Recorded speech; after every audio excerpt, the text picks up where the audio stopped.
আসসালামু আলাইকুম ওরহমতুল্লাহি ওবরাকাতুহ। মাহে রমজান মাস আমাদের গুনাহ মাফের মাস, মাহে রমজান মাস আমাদের মুক্তির মাস। তো মাহে রমজান মাসে আমরা যারা রোজা আছি এবং 5 ওয়াক্ত নামাজ হেফাজত করছি, আল্লাহ রব্বুল আলমিন আমাদের সকলের রোজা এবং নামাজকে কবুল করুন। মাহে রমজানের ফজিলত সম্পর্কে আমরা একটা হাদিস শুনবো ইনশাআল্লাহ, অবশ্যই শেয়ার করে দেবেন ইনশাআল্লাহ।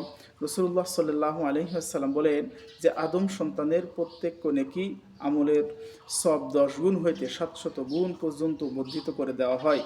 আল্লাহ তাআলা বলেন, কিন্তু রোজা উহার ঊর্ধ্বে, কেননা বান্দা আমারই সন্তুষ্টি লাভের জন্য যৌন সঙ্গম খানা পিনা ছাড়িয়া দেয়, সুতরাং আমি উহার পুরস্কার দেব। সুবহানাল্লাহ। অর্থাৎ রোজাদারের যে পুরস্কার, এই পুরস্কার আল্লাহ রাব্বুল আলামিন নিজ হাতে দেবেন। রোজাদারের জন্য 2টি আনন্দ, প্রথমটি ইফতারের সময়, দ্বিতীয়টি আল্লাহর সহিত মুলাকাতের সময়। নিশ্চয়ই রোজাদারের মুখের ঘ্রাণ আল্লাহর নিকট কস্তরী সুগন্ধি হইতেও আদরণীয়।